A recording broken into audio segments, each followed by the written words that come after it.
제가 잠시 기도하고 말씀 들어가도록 하겠습니다.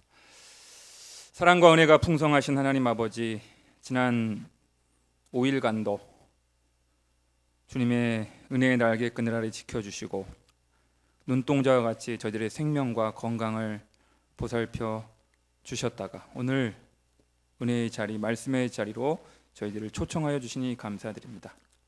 성경의 저자이시오 전도서의 저자이신 성령님을 간절히 초청하고 갈망하오니 시간과 공간을 초월하여 이 자리에 그리고 각 가정 성수 가운데 임재하여 주시고 역사하여 주셔서 말씀이 깨달아지게 도와주시옵고 우리의 마음 눈이 밝아져 영의 눈이 열려서 영의 세계, 은혜의 세계, 말씀의 세계에 깊이 침잠케 인도하여 주시옵소서. 악한 영 틈타지 못하도록 우리의 마음과 생각을 보혈로 덮어주시고 성령께서 온전히 인치시고 기름 부어주시기를 간절히 원하옵고 예수님의 이름으로 기도드리옵나이다. 아멘. 자, 여러분 한번 따라해 보시겠습니다. 특권에는 책임이 따릅니다. 그런 제목으로 말씀을 증거하도록 하겠습니다. 매주 금요일마다 전도서를 설교한 지 오늘로써 12번째 시간입니다.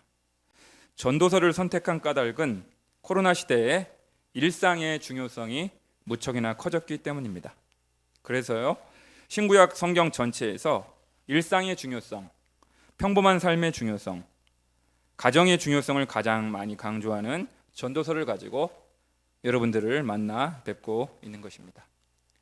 오늘 본문을 개역 개정 성경으로 우리가 방금 교독했는데요, 얼핏 이해하기가 쉽지 않습니다. 그래서 새번역 성경으로 오늘 본문을 다시 한번 더 읽어드리도록 하겠습니다. 아무리 나이가 많아도 신하의 직언을 듣지 않는 왕은 어리석다. 그보다는 가난할지라도 슬기로운 젊은이가 더 낫다. 한 나라의 가난한 집안에서 태어나서 젊어서 감옥살이를 하다가도 임금 자리에 오를 수 있다. 내가 보니 세상에서 살아 움직이는 모든 사람이 왕의 후계자가 된 그 젊은이를 따른다. 한 왕이 다스리는 백성의 수가 셀 수 없이 많다 하여도 그가 물러나면 어느 누구도 그의 업적을 찬양하지 않으니 왕으로서 통치하는 것도 헛되며 바람을 잡으려는 것과 다를 바 없다. 사랑하는 열린광성의 성도 여러분, 방금 읽어드린 새번역 성경에서 비슷하게 많이 등장하는 낱말이 있습니다. 왕, 임금 자리, 왕의 후계자, 한 왕, 왕으로서 통치하는 것 등과 같은 낱말과 구절들입니다. 그러니까요, 오늘 본문은 대체적으로 사람들이 좋아하고 추구하며 차지하려고 하는 것 중에 하나인 이 권력의 속성을 다룬다고 볼 수 있습니다. 바라기는 권력의 속성과 권력의 생리를 잘 깨닫고 어떻게 살아가는 것이 지혜로운 인생인지를 가늠하시는 복된 밤이 되실 수 있기를 주님의 이름으로 간절히 축원합니다. 첫 번째로요, 한번 따라해 보시겠습니다. 권력이 쥐어지면 사람은 독단적이 되기가 쉽습니다.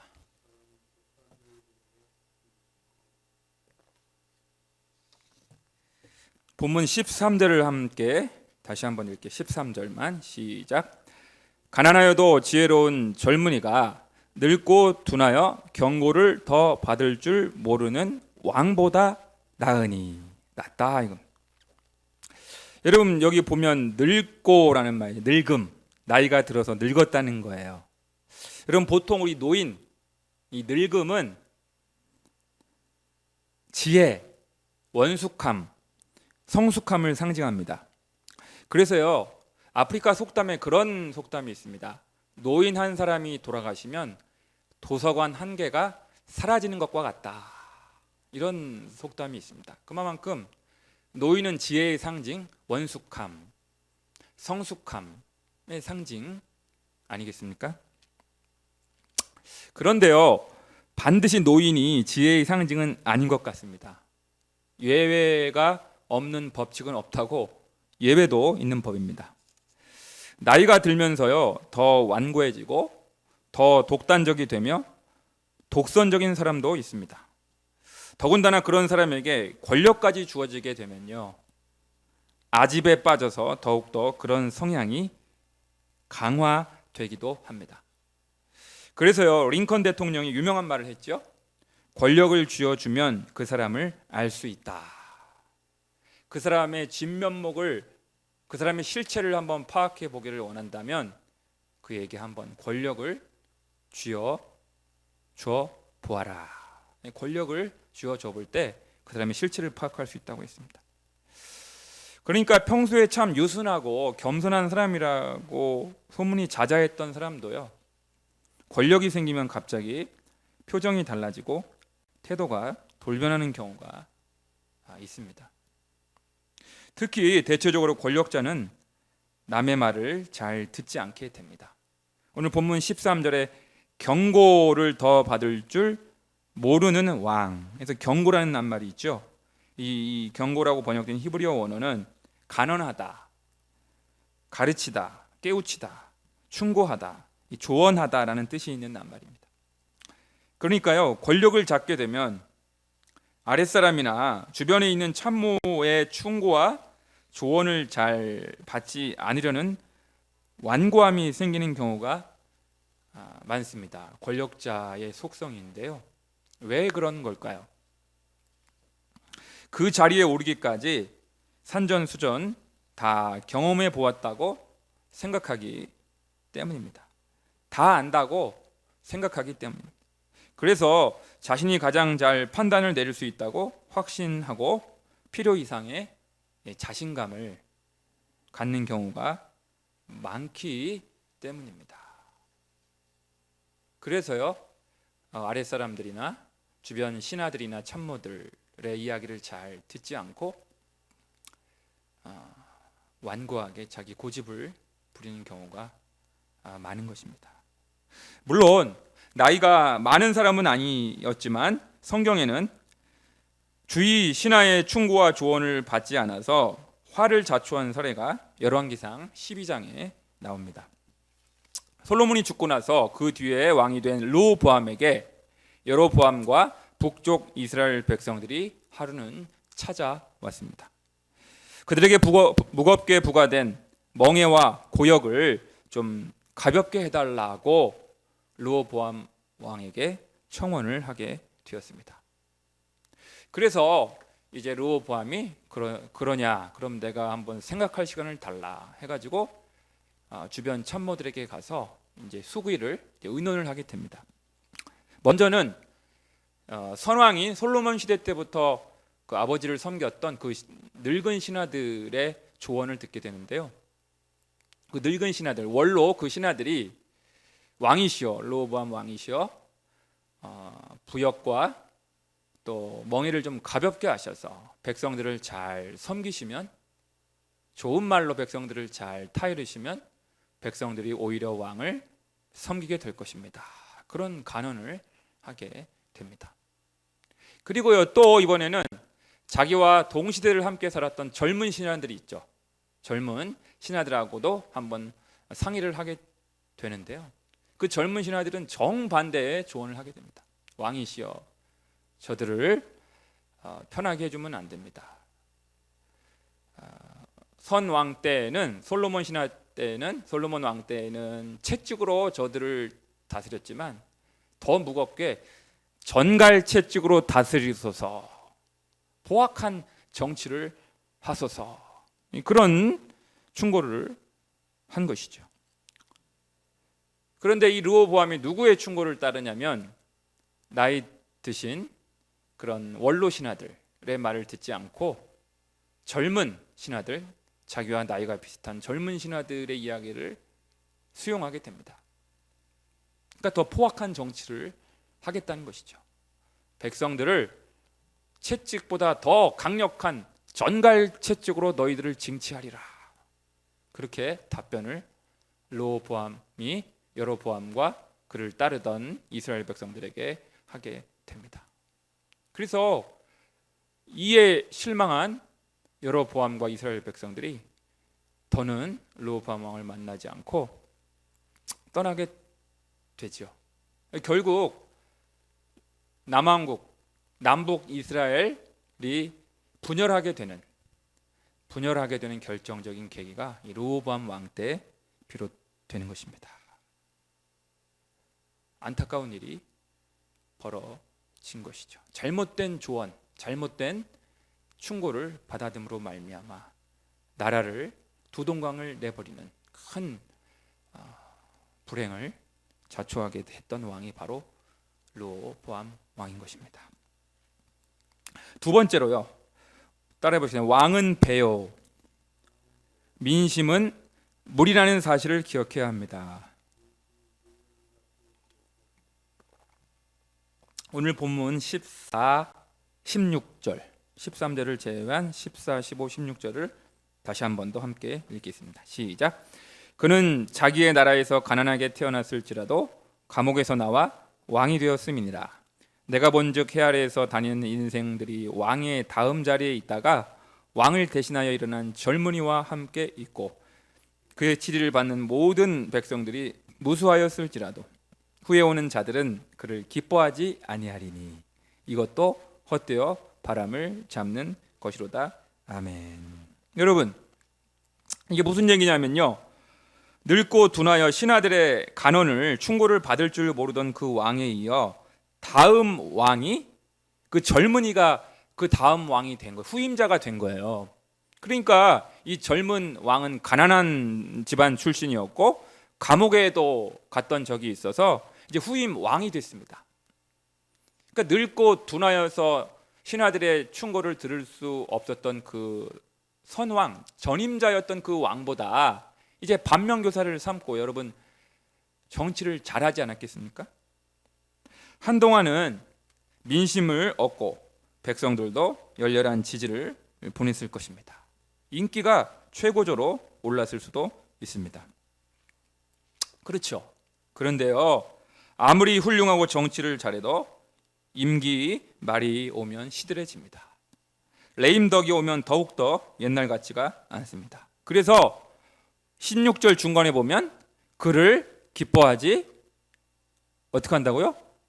아니하리니, 그를 기뻐하지 아니한다.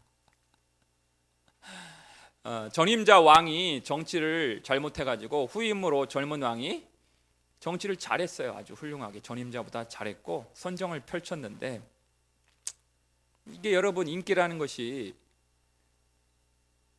물거품과 같아가지고 한때 인기가 올랐다가 금방 또 꺼져버립니다. 시들해지는 것입니다. 권태기가 오는 것이죠.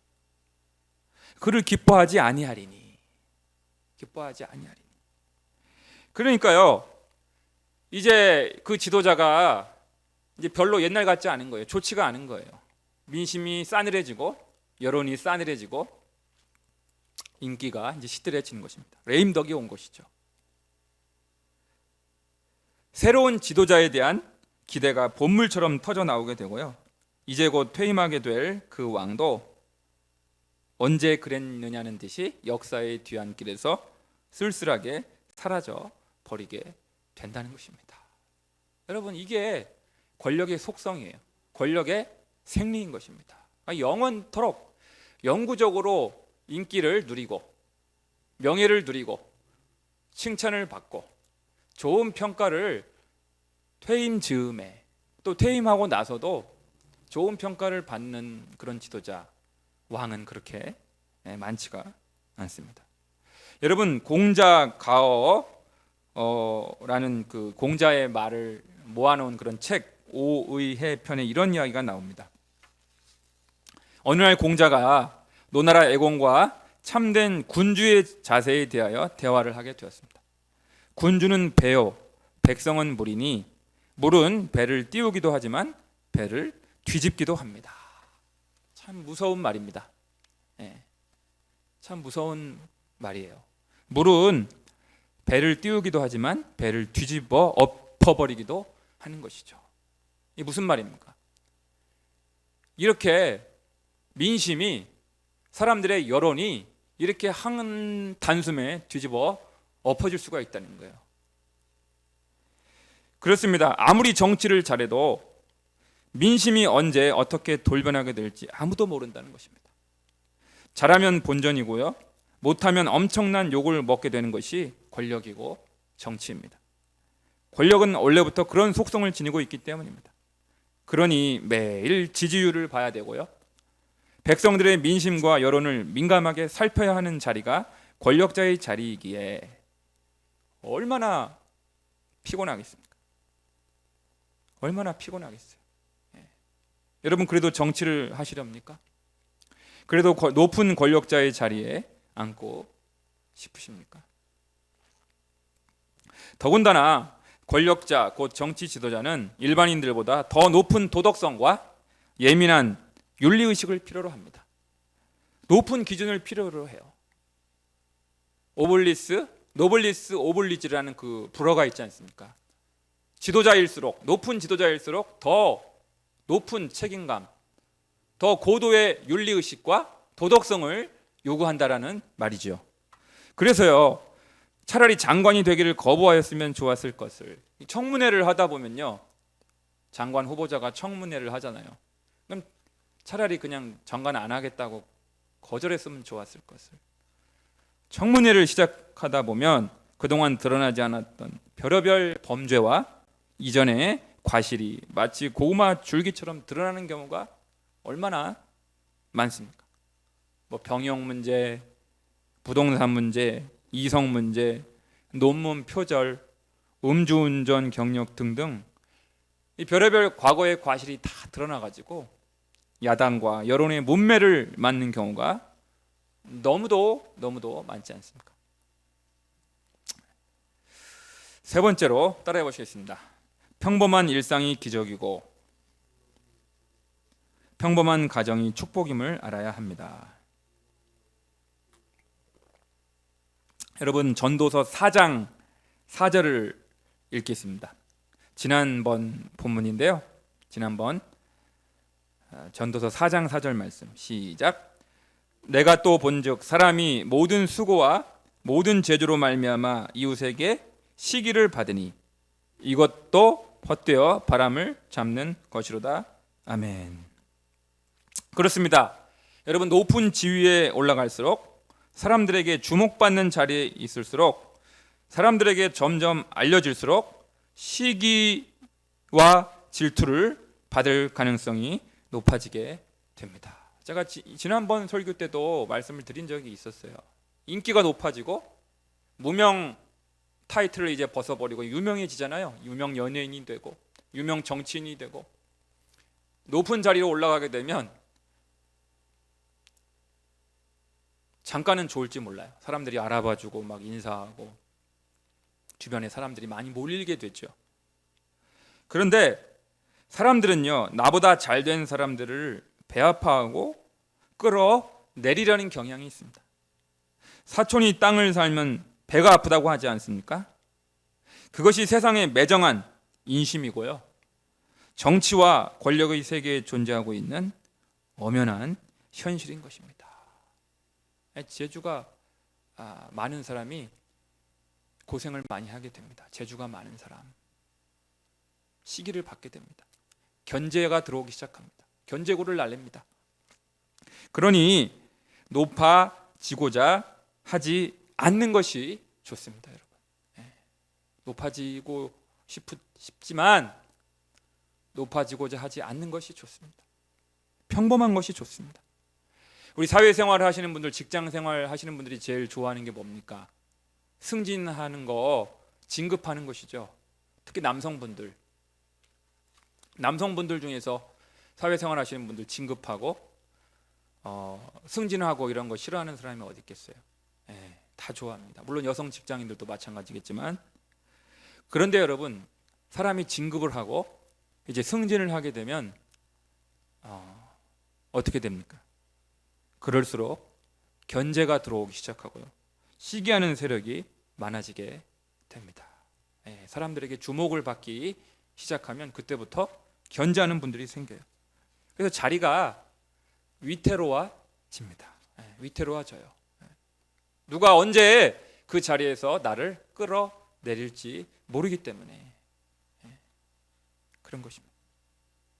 사랑하는 성도 여러분, 연예인들이 밖에 외출할 때 모자를 깊이 눌러 쓰고 다니는 거 다 아시죠? 유명 연예인들 밖에 외출할 때 모자를 깊이 눌러 써서 자기 얼굴이 잘 드러나지 않도록 그렇게 외출하는 거, 그 이유가 무엇입니까?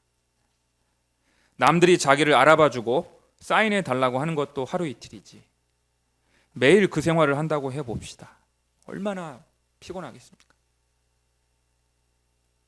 그러니 자기 얼굴을 못 알아보도록 모자를 깊이 눌러 쓰고 마트에 가더라도 그렇게 다니고 있는 것입니다. 이 시간 예수님께서 누가복음 16장 10절을 통하여 이렇게 말씀하십니다. 지극히 작은 것에 충성된 자는 큰 것에도 충성되고, 지극히 작은 것에 불의한 자는 큰 것에도 불의하니라. 우리 예수님이 어떤 사람을 원하고 계시는 거예요? 지극히 작은 것에 충성된 자가 되기를 원하십니다. 누가복음 19장 17절은 또 이렇게 말씀합니다. 주인이 이르되 잘하였다 착한 종이여, 내가 지극히 작은 것에 충성하였으니 10고을 권세를 차지하라. 10고을 권세를 차지하라. 한 문화를 가지고 10문화를 사업해서 남긴 자를 향하여 내가 지극히 작은 것에 충성하였으니 그 보상으로, 그 대가로 10고을 권세를 차지하라. 우리 하나님께서 갚아주고 계십니다. 그러니까 우리 주님의 마음은요, 작은 것에 향하여 있습니다. 작은 것, 사소한 것, 묵묵히 작은 일에 충성하는 것, 성실하게 작은 일에 최선을 다하는 것에 우리 주님은 감동하시고 기뻐하시며 더 좋은 것으로 갚아주시는 분이십니다. 그래서 제가 1992년 92학번인데요. 92년도에 대학에 제가 처음 들어가서 이제 학교에 있는 그 중앙도서관에 가서 책을 이제 빌려서 처음 읽었던 책 중에 제가 잊지 못할 책이 있습니다.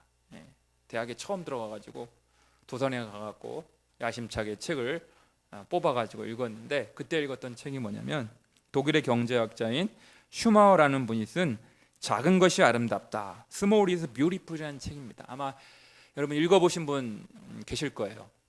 한번 따라해 보실까요? 작은 것이 아름답다. 영어 제목은 Small is Beautiful이라는 책입니다. 이 경제학 책이고 경제 철학서인데 아주 좋은 책입니다. 훌륭한 책이고 고전인데, 여러분 세상은 규모의 경제를 추구합니다. 규모의 경제. 그러니까 큰 걸 추구해요. 큰 걸 추구합니다. 규모를 키우는 것을 좋아합니다. 세상은 크기가 커지는 것을 좋아합니다. 세상은 많은 추종자들을 거느릴 것을 좋아합니다. 세상은 그 영향력이 확대되는 것을 좋아합니다. 성공하여 월급이 많아지고 종업원들이 많아지면 세상은 그것을 성공이라 부르고 출세했다고 말합니다. 그래서 사람들이 이야기하는 것들이 뭐냐면 큰 정치, 큰 자리, 큰 건물, 큰 회사, 큰 기업, 큰 교회, 큰 목회, 뭐 이런 이야기들을 하면서 큰 것을 추구하고 큰 것을 숭배하는 풍조가 이 현대인들에게 얼마나 많은지 모릅니다. 여러분, 크다라고 하는 것이 이 시대에 정말 대안일까요? 제가요 어제 집에 가서 결혼에 관한 이러저러한 유튜브 영상을 이제 하루 일과를 마치고 이제 쉬면서 누워가지고 여러 가지 유튜브 영상 요즘 좋은 거 많잖아요. 이렇게 검색하면서 보다가 재미있는 사실을 하나 알게 되었습니다. 여러분, 제가 질문을 한번 해보겠습니다. 우리 뒤에 계신 우리 강성 편집장님께서 한번 대답을 한번 해보십시오. 수입이 많은 부부와 수입이 적은 부부 가운데 어느 부부가 더 이혼할 가능성이 높을까요? 어떻게 하셨지? 저는요 그걸 보다가 당연히 수입이 적은 저 부부가 월급도 적고 생활비도 적으면 자꾸 다툼이 많아지고 싸우다가 이렇게 이혼할 가능성이 많겠지. 저는 속으로 그렇게 생각했어요. 당연히 수입이 적은 부부가 이혼율이 높겠지 하고 생각했는데요. 정답은 그 반대였습니다. 우리 강 집사님이 맞추셨어요. 왜 수입이 많은 부부가 이혼율이 높냐면 그렇게 설명이 나오더라고요. 수입이 많으면 그 자리를 유지하기 위하여 회사에서 출장도 자주 가게 되고요. 부부가 만나서 친근하게 대화하거나 교제할 시간이 줄어들어서 오히려 이혼율이 높아질 수가 있다라는 것입니다. 그 자리를 유지하기 위해서 그만큼의 많은 월급을 받으려면 그만큼 일을 많이 해야 돈이 많이 들어오는 거 아니겠어요? 그러니까 많이 뛰어다녀야 되는 거예요. 여기저기 출장도 가고 영업도 하고 사람도 만나고 밖에서 보내는 시간이 많아질 수밖에 없는 거예요. 많아질 수밖에. 그러니 부부가 이렇게 살갑게 대화하고 교제할 시간이 확보가 되겠냐 하는 것입니다. 그러니까 부부 관계가 위태로워진다는 것이죠. 그 말 들으니까 일리가 있는 이야기더라고요. 일리가. 그렇구나. 여러분, 요즘 유행하는 낱말 중에 하나가 소확행이라는 것이 있습니다. 소확행. 일본어인데요. 소소하지만 확실한 행복의 약칭입니다. 소소하지만 확실한 행복. 그게 이제 소확행이죠. 여러분 아실 거예요. 일본의 소설가 무라카미 하루키가 레이먼드 카버의 단편 소설 영어 제목인 A Small Good Thing, A Small Good Thing을 이제 일본 말로 바꾼 것이 이제 소확행이라고 하는 그 신조어입니다. 사랑하는 열린광성의 식구 여러분, 코로나19가 장기화되면서 그저 당연하게 누릴 수 있는 권리라고 생각했던 일상의 삶, 평범한 삶, 소박한 삶, 단순한 삶이 얼마나 큰 축복이고 기적인지를 우리는 뼈저리게 느끼고 있습니다. 옆에 배우자가 있다면 여러분 오늘 이 밤에 가족들하고 함께 이 영상을 지금 시청하고 계실 텐데요. 옆에 배우자가 있다면 새롭고 경이로운 눈으로 그를 다시 바라보실 수 있기를 바랍니다. 옆에 자녀가 있다면 내가 있어서 참 행복하다, 그렇게 고백해 보시기를 바랍니다. 혹시 옆에 부모님이 계시다면 집안에 어른이 계셔서 참 좋다고 감사하실 수 있기를 바랍니다. 옆에 교회 지체가 있다면 함께 믿음의 여정을 걸을 수 있어서 외롭지 않다고 말해 보시기 바랍니다. 비록 큰 평수의 아파트가 아니더라도 비바람을 피하고 눈보라를 피할 수 있는 거처가 있다는 사실에 한번 깊이 감사해 보시기를 바랍니다. 우리 하나님께서는 이 시간 여러분 모두에게 평범한 일상에 대하여 감사하는 마음, 반복적인 일상에 감격하는 그런 마음이 오늘 밤 우리 모두에게 회복하게 될 수 있기를 주님의 이름으로 간절히 축원합니다. 기도하시겠습니다.